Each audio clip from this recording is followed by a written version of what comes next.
कैसे हैं। मैं दीपक शर्मा अपने ऑनलाइन चैनल पे आपका बहुत बहुत स्वागत करता हूं। आज हम विद्युत रसायन यानी इलेक्ट्रोकेमिस्ट्री का लास्ट टॉपिक या लास्ट लेक्चर डिस्कस करने वाले हैं। इसमें हम संचारण वो कैसे होता है, उसको प्रभावित करने वाले कारक और उसको रोकने के उपाय, ये सब सारी चीजें अपन पढ़ेंगे। तो सबसे पहले अपन देख लेते हैं संचारण क्या होता है। संचारण क्या होता है, ठीक है। तो किसी धातु का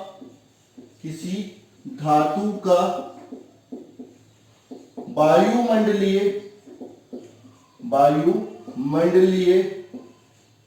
गैसों द्वारा क्षरण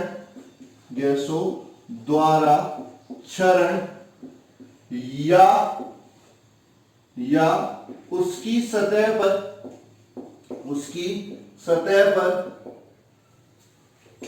पर वायुमंडलीय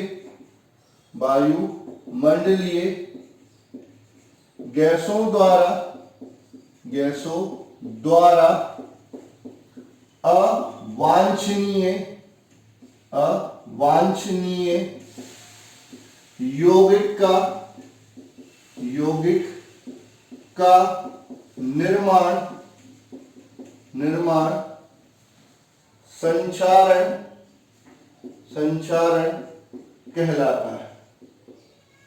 कहलाता है, ठीक है। अवांछनीय यौगिक मतलब ऑक्साइड बन जाएंगे, सल्फेट बन जाएंगे, कार्बोनेट बन जाएंगे, ठीक है। तो इस तरह के यौगिक अगर बन जाते हैं तो उसको अपन क्या बोलते हैं, संचारण बोलते हैं।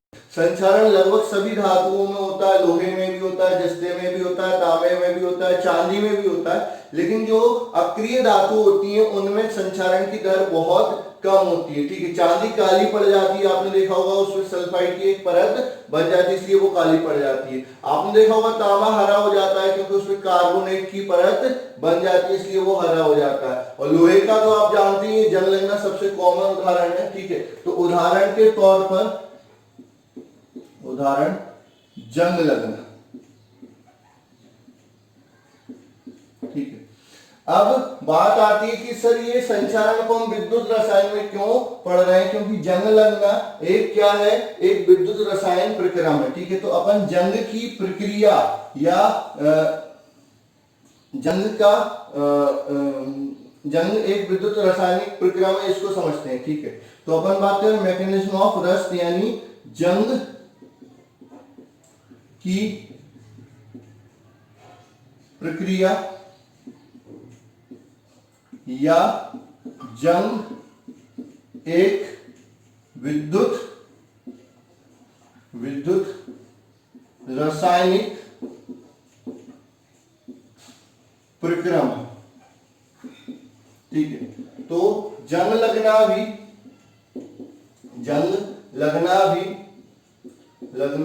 भी एक विद्युत रासायनिक प्रक्रम है,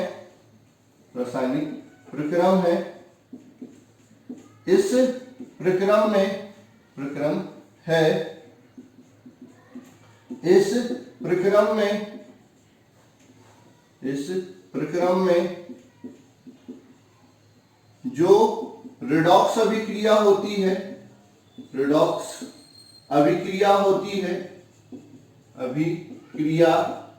है वो वह लोहे की सतह पर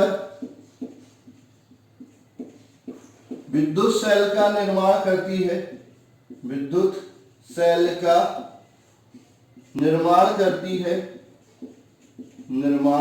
करती है, जहां लोहे का अशुद्ध भाग एनोड की भांति कार्य करता है,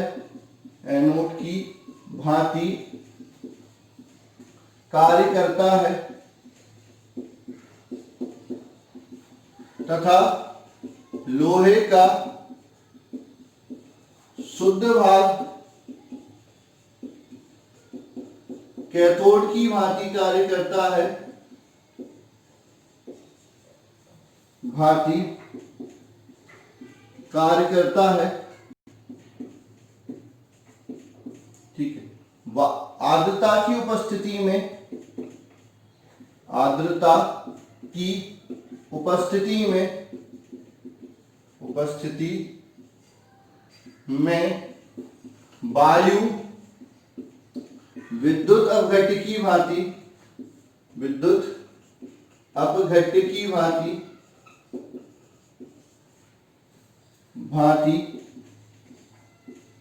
कार्य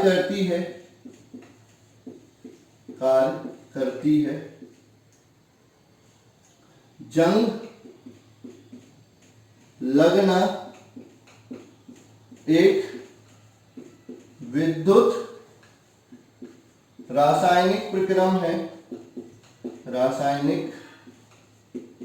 है।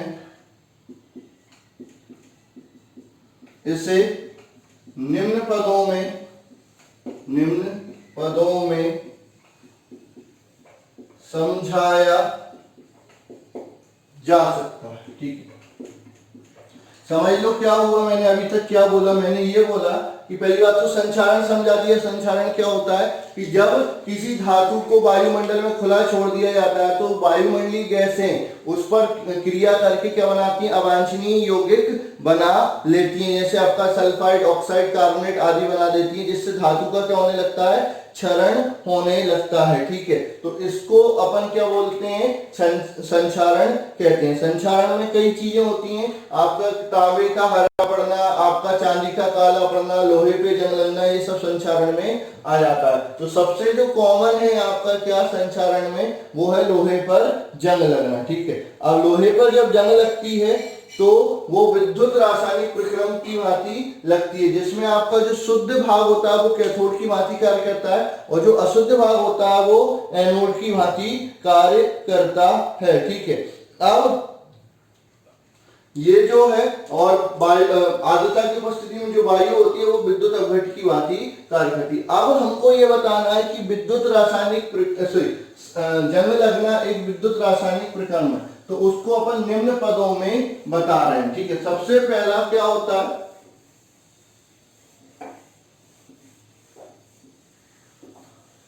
सबसे पहला ये होता है कि आर्द्रता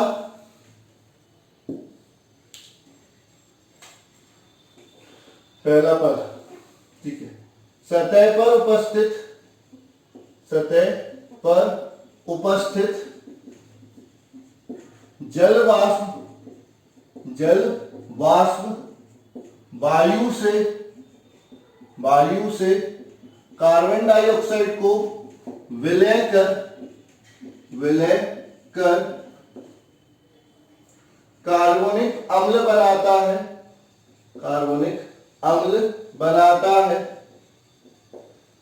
बनाता है, जो विद्युत अपघट्य की भांति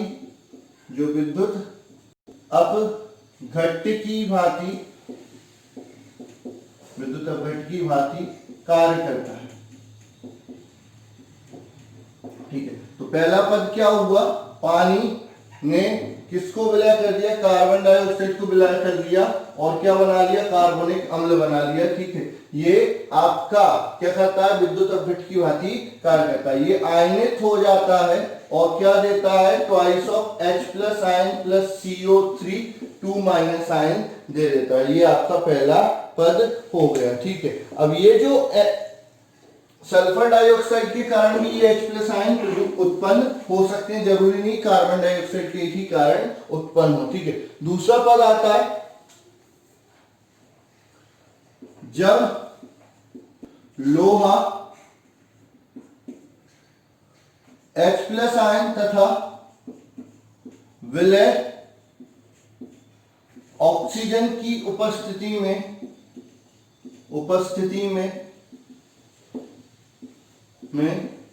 ऑक्सीकृत होकर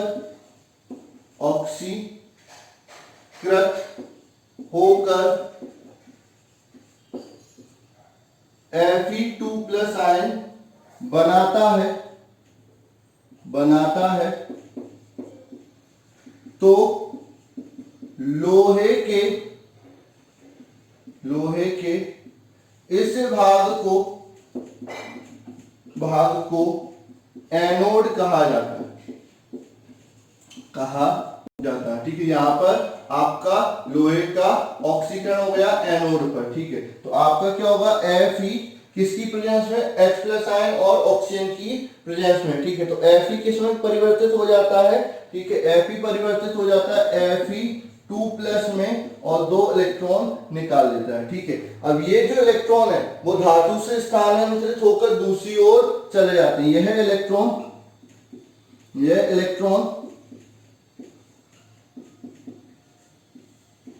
धातु की सहायता से स्थानांतरित होकर धातु की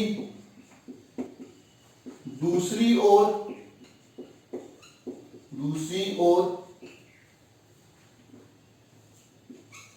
चले जाते हैं। ठीक है, अब दूसरी ओर क्या होगा, ये जो इलेक्ट्रॉन है वो आपका ऑक्सीजन और H प्लस आयन से मिलकर क्या बना लेते हैं, आपका जल बना लेते हैं और अपचयन हो जाता है। ठीक है,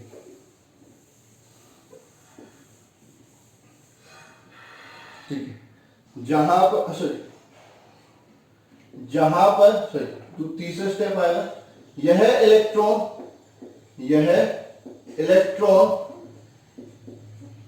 H प्लस आयन की उपस्थिति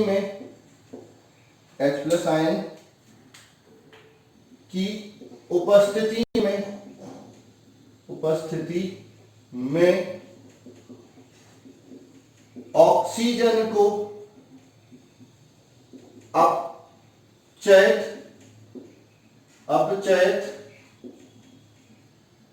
कर देते हैं। ठीक है, तो आपका ऑक्सीजन रहेगा प्लस आपका क्या रहेगा 4H प्लस आयन रहेगा प्लस 4 इलेक्ट्रॉन रहेंगे, क्या बन जाएगा आपका ट्वाइस ऑफ H2O बन जाएगा। क्या हो जाएगा, ट्वाइस ऑफ H2O बन जाएगा। ठीक है, यह भाग कैथोड कहलाता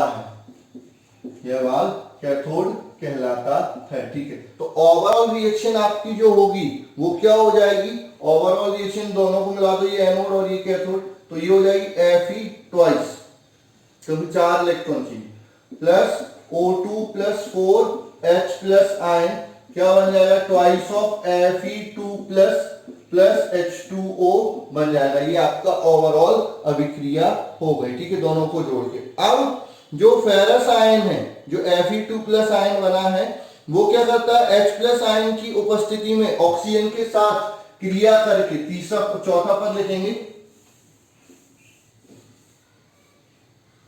चौथा पद लिखेंगे, अब कुल अभिक्रिया, ये कुल अभिक्रिया लिख ली, कुल अभिक्रिया। ठीक है, अब ferrous ion H plus ion की उपस्थिति में विलय ऑक्सीजन के साथ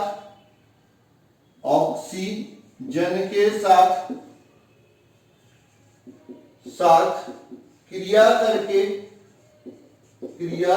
करके फेरिक ऑक्साइड बनाती है,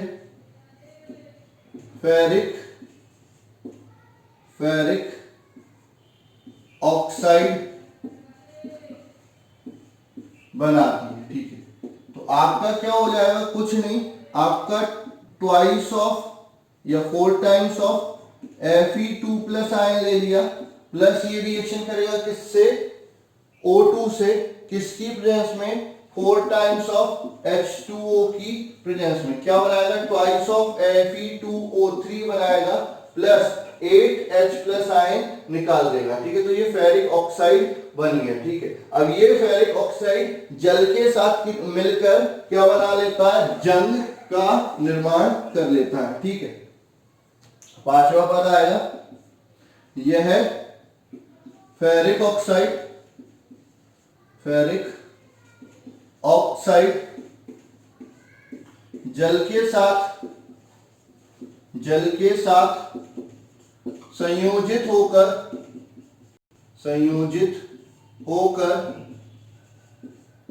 जंग का निर्माण करता है। तो आपका Fe2O3 प्लस XH2O क्या बना लेगा, Fe2O3 डॉट XH2O, ये आपका जंग बन जाता है, इसको रस्ट बोलते हैं। तो इसमें क्या हो रहा, ऑक्सीकरण भी हो रहा है और अपचयन भी हो रहा है। तो ये विद्युत रासायनिक प्रक्रिया हो गया। ठीक है, अपन डायग्राम से अगर इसको बताना चाहें तो बिल्कुल आसान है, डायग्राम से इसको मैं बता देता हूं। ये जो थ्योरी है बोर्ड के अकॉर्डिंग बहुत इंपॉर्टेंट है, पूछी जाती है, अगर नहीं करोगे तो बड़ी दिक्कत आपको हो जाएगी। ठीक है, डायग्राम आप बना लो। ये हो गया रस्ट मतलब जंग लोहा। ठीक है, ये आपका वाटर मॉलिक्यूल हो गया। यहां पर सबसे पहले आपका जो आयरन है, ठीक है, सबसे पहले आपका H2O में कौन डिसॉल्व होगा, CO2 डिसॉल्व होगा, क्या बनाएगा, H2CO3 बनाएगा। ठीक है, जो क्या दे देगा, आपका H प्लस आयन दे देगा और CO3 माइनस आयन दे देगा। तो इस H प्लस आयन के कारण वायु की उपस्थिति में ये ऑक्सीकृत हो जाता है, किसमें, Fe2 प्लस आयन बना लेता है, प्लस दो इलेक्ट्रॉन निकाल देता है। ये 2 इलेक्ट्रॉन इधर स्थानांतरित हो जाता है और ये Fe इधर चला जाता है। ठीक है, तो आपका जो दूसरा भाग है उसमें क्या होगा कि ये तो आपका क्या होगा, एनोड। ठीक है, ये आपका कैथोड इधर होगा। तो कैथोड पे क्या होगा, O2 ले लेंगे प्लस H2O ले लेंगे, ट्वाइस O2 ले लेंगे, सॉरी H2O नहीं, H प्लस आयन ले लेंगे, 4 times of H plus ion ले लेंगे, प्लस आपके 4 इलेक्ट्रॉन यहां पर लगेंगे। तो आप 2 ले रहे हो तो 2 ले लो, ये हाफ ले लो। ठीक है, 2 इलेक्ट्रॉन यहां पर ले लो, क्या बना लेगा, H2O बन जाएगा। ठीक है, इलेक्ट्रॉन कंज्यूम हो जाएंगे। ठीक है, अब ये जो Fe2 प्लस आयन यहां पर जा रहा है, ठीक है, वो क्या हो जाएगा, कंबाइन हो जाएगा किसके साथ, आपका रिएक्शन मैंने बताई थी किसकी, आपका डिसॉल्व ऑक्सीजन और H2O से। तो वो क्या बना लेगा, यहां पर Fe2O3 डॉट XH2O बना देगा। ये आपका डायग्राम हो जाता है किसका, रस्टिंग का। तो यहां पर ये क्या हो जाएगी, रस्ट फॉर्म हो जाएगी। ठीक है, तो ये हो गया आपका रस्टिंग। ठीक है, तो जंग लगना विद्युत रासायनिक प्रक्रिया में ये आपको समझाने के लिए पूछा जाता है। तो जितना मैंने समझाया, जितना लिखवाया वो आप बता देंगे। ठीक है, अब अपन बात करते हैं संचारण को प्रभावित करने वाले कारक।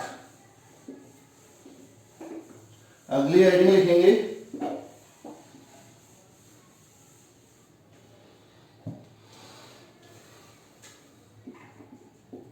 संचारण को प्रभावित करने वाले कारक। संचारण किन किन चीजों पर निर्भर करता है, उसको प्रभावित करने वाले कारक। ठीक है, पहला आपका आता है धातु की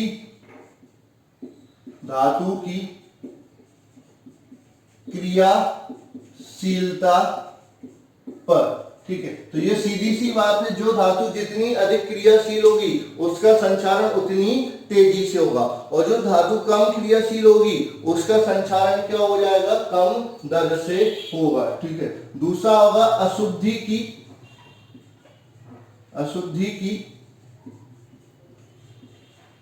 उपस्थिति पर। ठीक है, यदि धातु में अशुद्धि होती है तो संचारण की दर क्या हो जाती है, बढ़ जाती है। अशुद्धि नहीं होगी तो संचारण भी नहीं होगा या बहुत कम दर से होगा। ठीक है, उसके बाद आपकी अशुद्धि हो जाती है। ठीक है, तीसरा आता है वायु में जल वाष्प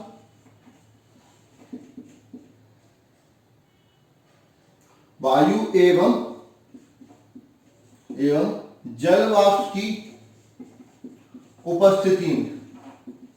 उपस्थिति पर, ठीक है। तो आपका अगर वायु या जलवाष्प नहीं होगा, किसी धातु को निर्वात में रख दो तो आपका क्या होगा, उसका संक्षारण भी नहीं होगा। वायु और जलवाष्प क्या करते हैं, संक्षारण की दर को बढ़ा देते हैं। जितनी ज्यादा जलवाष्प होगी उतनी संक्षारण दर ज्यादा होगी। आपने देखा होगा कि बारिश के मौसम में किसी भी वस्तु पर जंग आसानी से लगती है और जल्दी लगती है, ठीक है। चौथी आती है धातु में उपस्थित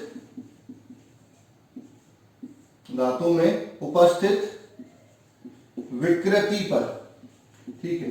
आपने देखा होगा विकृति मतलब कहीं पर उस पर स्क्रैच लगा हुआ है, कहीं से वो कटा हुआ है, कहीं से मुड़ा हुआ है। तो जहां से वो मुड़ा हुआ होता है या जहां पर उस पर स्क्रैच लगा हुआ होता है उसमें जंग जल्दी लगती है। आपने घर में कोई भी वस्तु देखना जो मुड़ी होगी कोनों पे आपकी जंग सबसे पहले प्रारंभ होती है। तो अगर धातु में कोई विकृति उपस्थित है तो उसी विकृति के कारण आपका संक्षारण की दर क्या हो जाती है, बढ़ जाती है और उस विकृति पर जंग जल्दी से लगती है।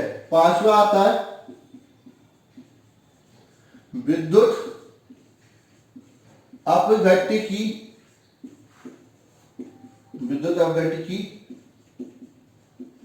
उपस्थिति पर, ठीक है। तो आपने अगर कहीं पर ऐसा धातु को ऐसी जगह रखी है जहां पर विद्युत अपघट्य बहुत ज्यादा है तो वहां पर संक्षारण भी ज्यादा होगा। जैसे समुद्र के पानी में पाइपलाइन अगर आप डाल दो तो वो बहुत जल्दी क्या हो जाती है, डैमेज हो जाती है, क्षतिग्रस्त हो जाती है। क्योंकि समुद्र के पानी कैसा होता है, खारा होता है, उसमें बहुत ज्यादा विद्युत अपघट्य होते हैं। तो विद्युत अपघट्य संक्षारण की दर को क्या कर देते हैं, बढ़ा देते हैं, ठीक है। तो ये तो क्या है, प्रभावित करने वाले कारक है। लेकिन हम नहीं चाहते कि संक्षारण हो, तो संक्षारण से बचाव के उपाय या संक्षारण के रोकथाम के उपाय। तो अगली हेडिंग आती है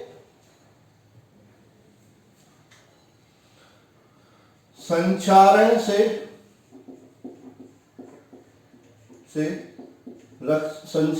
रक्षण के उपाय या संक्षारण से बचाव। पहला आता है आपका रोधिका विधि, ठीक है।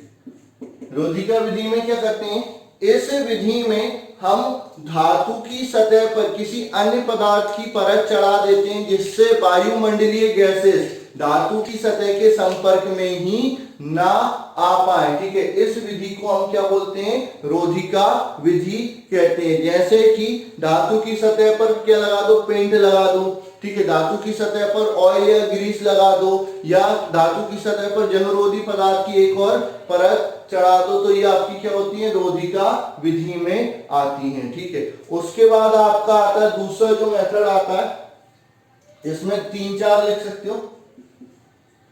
सतह पर लेपन करके, दूसरा सतह पर तेल या ग्रीस लगाकर, ठीक है। तीसरा सतह पर किसी कम क्रियाशील धातु की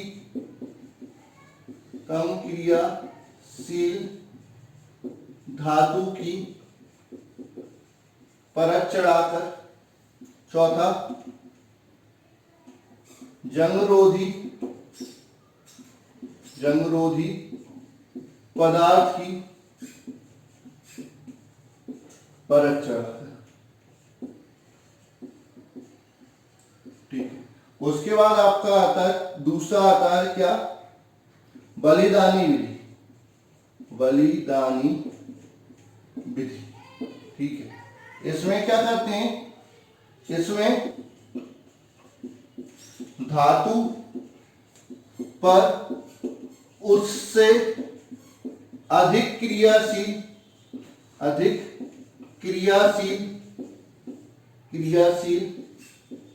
धातु की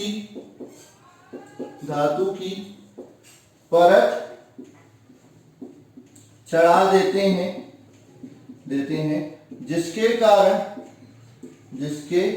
कारण अधिक क्रियाशील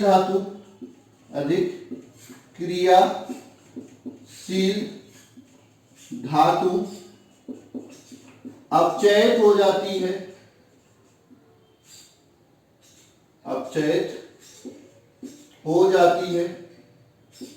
ऑक्सीकृत हो जाती है। वैसे तो अपचयन का मतलब यहाँ पर क्या है, क्षय, उस धातु का क्षरण हो जाता है, ऐसा लिखना, क्षरण हो जाता है और आपकी धातु बच जाती है, ठीक है। जैसे लोहे पर जस्ते की परत चढ़ाना, इस प्रक्रम को गैल्वेनीकरण कहा जाता है, गैल्वेनीकरण कहा जाता है, ठीक है। तो ये हो गई दूसरी विधि। तीसरा आता है विद्युत परिरक्षण।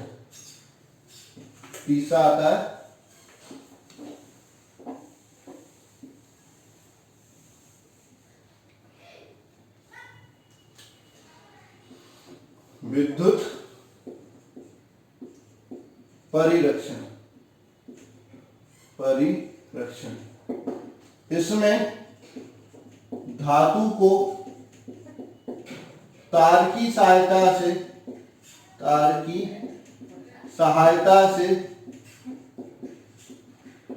उससे अधिक क्रियाशील धातु के साथ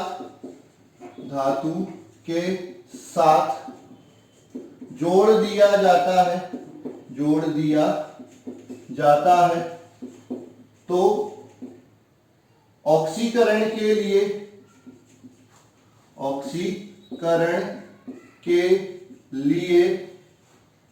इलेक्ट्रॉन इस धातु से प्राप्त हो जाते हैं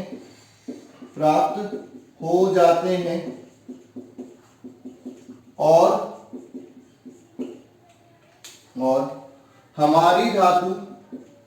हमारी धातु सुरक्षित बच जाती है, ठीक है। कुछ नहीं, जैसे पाइप वगैरह जो जमीन में गड़े हुए हैं, अब उसको हर जगह अपन परत नहीं चढ़ा सकते, तो हम क्या करते हैं, एक जगह उससे अधिक क्रियाशील धातु ले लेते हैं और उसको उस पाइप से क्या कर देते हैं, तार से जोड़ देते हैं। जब ऑक्सीकरण होता है तो इलेक्ट्रॉन चाहिए होते हैं, तो वो इलेक्ट्रॉन ये देने की वजह यहां से स्थानांतरित हो जाते हैं। तो ये तो ऐसी की ऐसी रहती, धीरे धीरे ये क्या होने लगती है, संचालित होने लगती है। इसको समय समय पर बदल दिया जाता है। तो इसको क्या बोलते हैं, विद्युत परिरक्षण। मतलब आप इलेक्ट्रॉन का स्थानांतरण करके धातु को बचा रहे हैं, ठीक है। तो ये आपका इलेक्ट्रॉनिक परिरक्षण होता है, ठीक है। उसके बाद आपका आता है चौथा, संचारण रोधी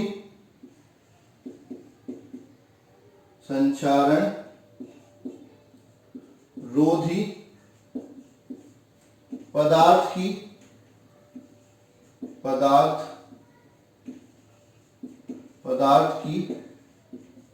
परत चढ़ा, संचारण रोधी विलयन का उपयोग करके, ठीक है। संचारण रोधी विलयन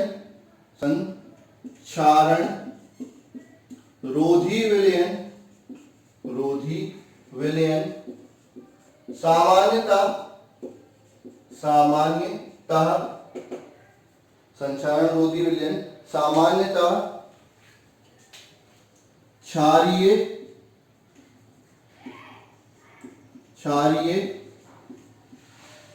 फॉस्फेट तथा सल्फेट होते हैं। क्षारीय माध्यम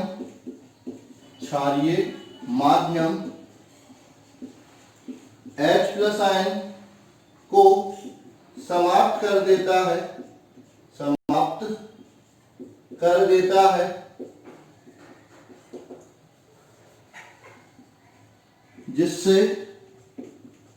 जिससे संचारण की दर कम हो जाती है तथा सल्फेट एवं फॉस्फेट धातु पर एक प्रबल परत बनाते हैं जो संचारित नहीं होती। ठीक है, तो आपने संचारण पढ़ा, तो संचारण किसी कारण हो रहा था? H+ आयन के कारण हो रहा था। तो आपने जो संचारण रोधी विलयन लिया है उसमें क्या हुआ है कि क्षारीय फॉस्फेट और क्षारीय आपके सल्फेट उपस्थित होते हैं। ठीक है, तो उस क्षार के कारण ये जो H+ आयन थे जो संचारण के लिए उत्तरदायी थे वो समाप्त हो जाते हैं। तो जब ये आयन ही समाप्त हो गए तो संचारण की जो दर होती है वो क्या हो जाती है? कम हो जाती है। क्या हो जाती है? संचारण की दर कम हो जाती है। और संचारण की दर आपकी कम हो गई तो आपका आसानी से क्या हो जाएगा? संचारण रुक सकता है। तो आज के लिए बस इतना ही। यहाँ पर आपका चैप्टर खत्म हो गया। ठीक है, तो इसको आप पढ़ लेंगे और अगर कोई दिक्कत आती है तो बिल्कुल आप पूछ लेंगे। ठीक है, तो धन्यवाद।